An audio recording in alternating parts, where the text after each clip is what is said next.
Hello students, आज अपने जो आपका फर्स्ट लेसन है, लेसन नंबर फर्स्ट,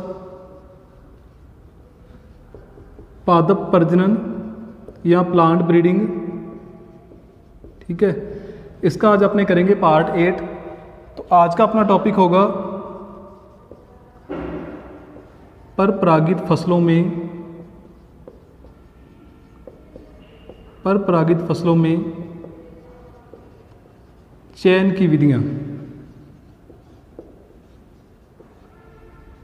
ठीक है, मतलब जिन फसलों में परपरागन होता है उन फसलों में अपने चयन की कौन सी विधियों का उपयोग करके उनकी नई नई किस्में अपने तैयार कर सकते हैं। तो इसमें स्टूडेंट्स दो विधियां आएंगी। सबसे पहले आएगी समूह चयन, जिसे अपने इंग्लिश में कहते हैं मास सिलेक्शन, और दूसरा आएगा आवर्ती चयन, ठीक है, जिसे अपने कहते हैं रिकरेंट सिलेक्शन। इन दोनों विधियों का उपयोग करके अपने परपरागित फसलों की नई नई किस्मों का विकास कर सकते हैं। तो सबसे पहले अपने पढ़ेंगे आज समूह चयन के बारे में, ठीक है, कि समूह चयन के द्वारा अपने कैसे नई किस्मों का विकास कर सकते हैं परपरागित फसलों में। कि समूह चयन में देखिए सबसे पहले क्या होता है कि प्रथम वर्ष, जो अपना प्रथम वर्ष होगा, खेत के अंदर किसी भी परपरागित फसल के पौधे लगे हुए होंगे। ठीक है, मान लो ये अपना खेत है और इस खेत में ये किसी भी एक परपरागित फसल के पौधे लगे हुए हैं इस प्रकार। ठीक है, इसे अपने कहेंगे मूल समष्टि। ठीक है, तो अब अपने यहाँ पर क्या करेंगे अपने कि इन पौधों का अपने मुक्त परागन होने देंगे, मुक्त परागन।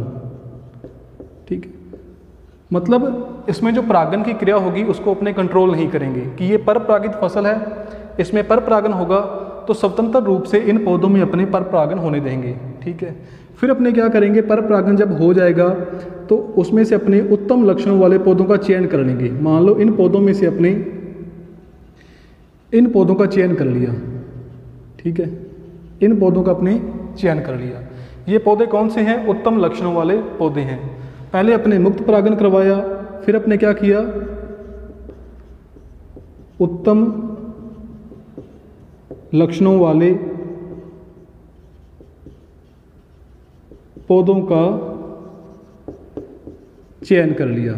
ठीक है, फिर अपने इसमें तीसरा पॉइंट क्या करेंगे पहले साल, कि जिन पौधों का अपने चयन किया था, जो इन पौधों से अपने को बीज प्राप्त होंगे, उनके बीजों को अपने क्या कर लेंगे, बीजों को अपने मिक्स कर लेंगे। ठीक है स्टूडेंट्स, अपने इनके बीजों को, जिन पौधों का अपने चयन किया था उनके बीजों को अपने मिक्स कर लेंगे। और फिर जो दूसरा साल आएगा, द्वितीय वर्ष या दूसरा वर्ष, दूसरे वर्ष में जिन बीजों को आपने मिक्स किया था उन बीजों को अपने खेत के अंदर बो देंगे इस प्रकार। यहाँ पर अपने सिर्फ उन्हीं बीजों को बोना है जो अपने को वांछित पौधों से प्राप्त हुए थे। मतलब जिन पौधों का अपने चयन किया था ना, इन पौधों से जो अपने को बीज प्राप्त हुए हैं उनको अपने यहाँ पर बोना है। यहाँ पर फिर अपने वही प्रोसेस करेंगे। कौन कौन सा प्रोसेस करेंगे कि इनमें मुक्त परागन होने देंगे। ठीक है, मतलब परपरागन होगा प्राकृतिक रूप से। फिर यहाँ पर अपने क्या करेंगे, इनमें से भी उत्तम लक्षणों वाले पौधों का अपने चयन कर लेंगे इस प्रकार।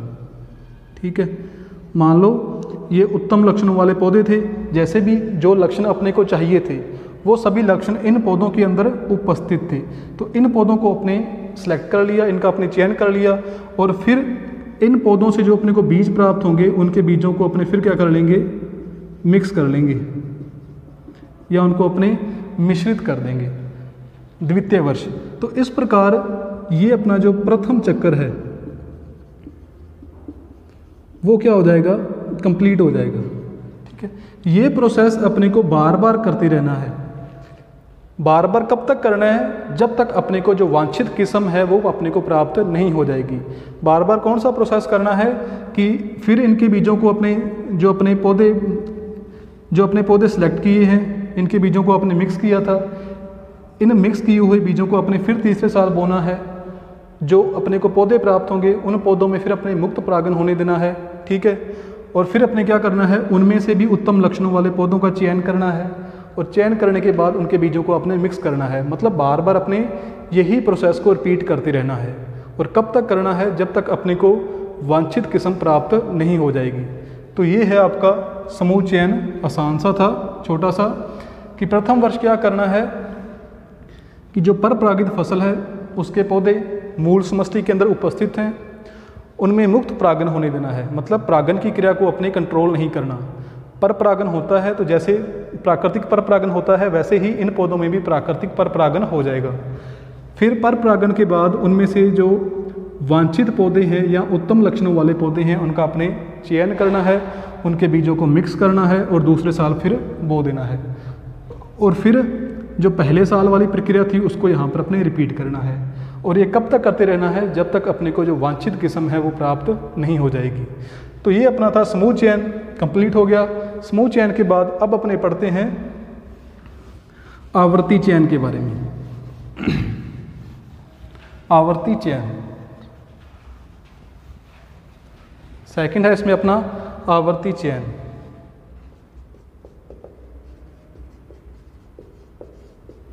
जिसे अपने इंग्लिश में क्या कहते हैं? Recurrent selection. इस आवर्ती चयन के बारे में यहाँ पर पहले साइंटिस्ट आता है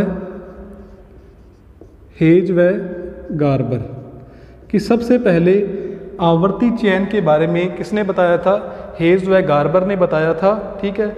और कब बताया था? 1919 के अंदर, ठीक है। लेकिन इसे डिटेल में एक्सप्लेन किसने किया था? मतलब इसे ज़्यादा डिटेल में किसने बताया था? ईस्ट व जोन्स ने। कब बताया था? 1920 के अंदर, ठीक है। कि इसमें साइंटिस्ट कौन से आएंगे? सबसे पहला साइंटिस्ट कौन सा आएगा? हेज व गार्बर। कि सबसे पहले हेज और गार्बर ने आवर्ती चयन के बारे में बताया था। लेकिन जो आवर्ती चयन के बारे में अच्छी तरह से एक्सप्लेन किसने किया था कि इसके क्या क्या फ़ायदे हो सकते हैं, ये किया था ईस्ट व जोन्स ने 1920 के अंदर, ठीक है। तो जो आवर्ती चयन क्या होता है कि आवर्ती चयन क्या होता है कि अपने पौधों में आवर्ती चयन क्यों करवाते हैं? कि किसी भी परपरागित फसल में, कौन सी फसल में? परपरागित फसल में, मतलब जिसमें परपरागन होता है, कि किसी भी परपरागित फसल में एक लक्षण के लिए, ठीक है, एक लक्षण के लिए जब अपने को कई सारे जीनों को, मतलब इसका मतलब क्या होगा कि अपने आवर्ती चयन क्यों करवाते हैं? कि जब अपने फसलों के अंदर एक ही वांछित लक्षण को कंट्रोल करने वाले कई सारे जीनों को लाना होता है, ठीक है। मतलब जीन तो कई सारे होंगे लेकिन वो एक ही लक्षण को कंट्रोल करेंगे। तो इसलिए जब अपने परपरागित फसलों में एक ही लक्षण को कंट्रोल करने वाले कई सारे जीनों को लाना होता है तो उस टाइम अपने किस विधि का उपयोग करते हैं? आवर्ती चयन विधि का उपयोग करते हैं। तो इसकी आसान सी परिभाषा है कि अपने आवर्ती चयन क्यों करवाते हैं? कि जब अपने परपरागित फसलों में किसी एक विशेष लक्षण को कंट्रोल करने वाले कई सारे जीनों को लाना होता है तो उस टाइम अपने आवर्ती चयन का उपयोग करते हैं, ठीक है। तो फिर अपने पढ़ते हैं आवर्ती चयन के प्रकार। आवर्ती चयन के प्रकार, आवर्ती चयन 4 प्रकार का होता है। इसमें सबसे पहला आता है सरल आवर्ती चयन, सेकंड आता है इसमें आता है सामान्य संयोजन क्षमता के लिए आवर्ती चयन, के लिए आवर्ती चयन। थर्ड इसमें आता है विशिष्ट संयोजन क्षमता के लिए आवर्ती चयन, ठीक है। और लास्ट में आता है व्युत्क्रम आवर्ती चयन। तो ये 4 प्रकार का आवर्ती चयन होता है। सरल आवर्ती चयन, सामान्य संयोजन क्षमता के लिए आवर्ती चयन, विशिष्ट संयोजन क्षमता के लिए आवर्ती चयन, और लास्ट में कौन सा है, व्युत्क्रम आवर्ती चयन। तो सबसे पहले अपने पढ़ेंगे सरल आवर्ती चयन के बारे में, ठीक है, कि सरल आवर्ती चयन में क्या कुछ होता है, इसके द्वारा अपने कैसे एक विधि का, एक नई किस्मों का अपने विकास कर सकते हैं। तो अपने स्टार्ट करते हैं सरल आवर्ती चयन के बारे में। देखिए स्टूडेंट्स, सरल आवर्ती चयन में क्या होगा कि प्रथम वर्ष जो अपना खेत है, उस खेत के अंदर कोई परपरागित फसल वहाँ पर उपस्थित होगी, ठीक है। या ये क्या लगे हुए हैं, ये लगे हुए हैं प्लांट किसी भी परपरागित फसल के लिए, और इसे अपने क्या कहते हैं, मूल समष्टि, ठीक है। अब यहाँ पर अपने क्या करेंगे, इन पौधों, ये जो पौधे हैं, इन पौधों में अपने कृत्रिम रूप से स्वपरागन करवाएंगे। सबसे पहले ये अपने याद रखना है कि ये फसल कौन सी है, परपरागित फसल है, लेकिन यहाँ पर अपने स्वपरागन कौन सा करवाना है, लेकिन यहाँ पर अपने परागन कौन सा करवाना है, स्वपरागन करवाना है, ठीक है। फिर अपने क्या करेंगे, इन पौधों में से जो उत्तम लक्षणों वाले पौधे होंगे, ठीक है, या उत्तम लक्षण प्रारूप वाले पौधे होंगे, उनका अपने चयन कर लेंगे। तो सेकंड अपना पॉइंट क्या आएगा, उत्तम लक्षणों वाले पौधों का चयन, ठीक है स्टूडेंट्स। फिर अपने क्या करना है कि इन पौधों से जो अपने को बीज प्राप्त होंगे, उनके बीजों को आपने अलग अलग रखना है, बीजों को अलग अलग रखना है। समूह चयन में अपने क्या किया था कि जो अपने उत्तम लक्षणों वाले पौधों से जो अपने को बीज मिले थे, उनके बीजों को अपने मिक्स कर लिया था। लेकिन जो आपका सरल आवर्ती चयन है, यहाँ पर आप क्या करोगे कि पहले तो अपने कृत्रिम रूप से अपने स्वपरागन करवाना है इनके अंदर, ठीक है। फिर अपने उत्तम लक्षणों वाले पौधों का चयन करना है, और चयन करने के बाद उन पौधों से जो अपने को बीज प्राप्त होंगे, उन बीजों को आपने अलग अलग रखना है। अलग अलग क्यों रखना है, आपने पहले वाले मेथडों में पढ़ा हुआ है कि जो द्वितीय वर्ष आएगा, द्वितीय वर्ष में अपने क्या करेंगे कि जिन बीजों को आपने अलग अलग रखा था, उनको अपने अलग अलग क्यारियों के अंदर बो देंगे इस प्रकार, ठीक है। कि मान लो ये ए नंबर प्लांट था, ये बी था, ये सी, ये डी, और ये ई, और ये एफ। कि ए नंबर पौधे से जो अपने को बीज मिले थे, उस बीज को अपने ए नंबर क्यारी में बो दिया। बी नंबर पौधे से जो अपने को बीज मिले थे, उसको अपने बो दिया बी नंबर क्यारी के अंदर। सी, डी और ई और एफ से जो अपने को बीज मिले थे, उनको अपने बो दिया सी क्यारी में, डी क्यारी में, ई क्यारी में और एफ क्यारी में, ठीक है। मतलब उनको अपने अलग अलग बो दिया। फिर अपने क्या करेंगे, मतलब यहाँ पर अपने कौन सी संततियाँ उगाई हैं, एकल पादप संततियाँ, एकल पादप संततियाँ। मतलब एक क्यारी के अंदर एक ही पादप की संततियाँ हैं, एक क्यारी के अंदर एक ही पादप की संततियाँ हैं, तो उसे अपने क्या कहते हैं, एकल पादप संततियाँ। फिर अपने क्या करेंगे कि इन सभी संततियों में आपस में क्रॉस करवाएंगे, जितने भी संभव क्रॉस हो सकते हैं, कि इनका आपस में क्रॉस करवाएंगे, जितने भी संभव क्रॉस हो सकते हैं। मतलब ए नंबर क्यारी में जो पौधे हैं, इनका अपने बी नंबर वाले पौधों के साथ भी क्रॉस करवाएंगे, सी के साथ भी, डी के साथ भी, ई के साथ भी, एफ के साथ भी, ठीक है।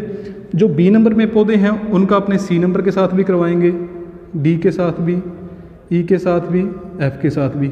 ए के साथ तो हो ही गया पहले, ठीक है। इसी प्रकार अपने सभी पौधों के साथ करेंगे कि सभी संततियों का अपने आपस में संकरण करवाना है, जितने भी सभी संभव संकरण हो सकते हैं, ठीक है। कि सभी संततियों का आपस में संकरण करवाते हैं, ठीक है बच्चों। फिर अपने क्या करेंगे कि इन संततियों से जो अपने को बीज प्राप्त होंगे, पहले तो अपने क्या करेंगे, इन सभी संततियों में से अपने जो उत्तम संततियाँ होंगी उनको छांट लेंगे।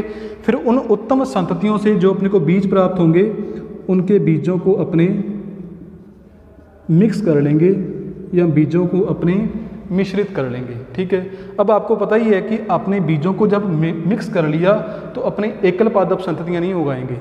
तो अपने तीसरे वर्ष फिर क्या करेंगे, तीसरे वर्ष अपने क्या करेंगे कि जिन बीजों को आपने मिक्स किया है उनके बीजों को अपने खेत के अंदर वैसे का वैसा ही बो देंगे, इस प्रकार। ठीक है, इन सभी बीजों को अपने अगले साल मतलब तीसरे वर्ष खेत के अंदर बो दिया। और फिर यहाँ पर अपने क्या करेंगे, जो प्रथम वर्ष में अपने प्रक्रियाएं की थी उनको फिर अपने यहाँ पर रिपीट करेंगे। मतलब क्या करेंगे, इनमें अपने फिर स्वपरागण करवाएंगे, उत्तम लक्षणों वाले पौधों का चयन करेंगे और उन पौधों से जो अपने को बीज मिलेंगे उनके बीजों को आपने अलग अलग रखना है। और अगले साल मतलब जो चतुर्थ वर्ष होगा, जो चौथा साल होगा, उनके बीजों से, जिन बीजों को आपने अलग अलग रखा था उनके बीजों से फिर अपने एकल पादप संततियाँ उगाएंगे। और ये प्रोसेस फिर अपने बार बार रिपीट करना है। और कब तक करना है, जब तक अपने को जो वांछित किस्म है वो प्राप्त ना हो जाए। ठीक है, तो इस प्रकार आज अपने इस वीडियो के अंदर एक तो किया है समूह चयन के बारे में और एक अपने जो आवर्ती चयन का जो प्रथम प्रकार था सरल आवर्ती चयन, इसके बारे में पढ़ा है। तो नेक्स्ट वीडियो के अंदर बच्चों अपने जो आवर्ती चयन के अगले प्रकार हैं सामान्य संयोजन क्षमता के लिए और विशिष्ट संयोजन क्षमता के लिए, उसके बारे में पढ़ेंगे।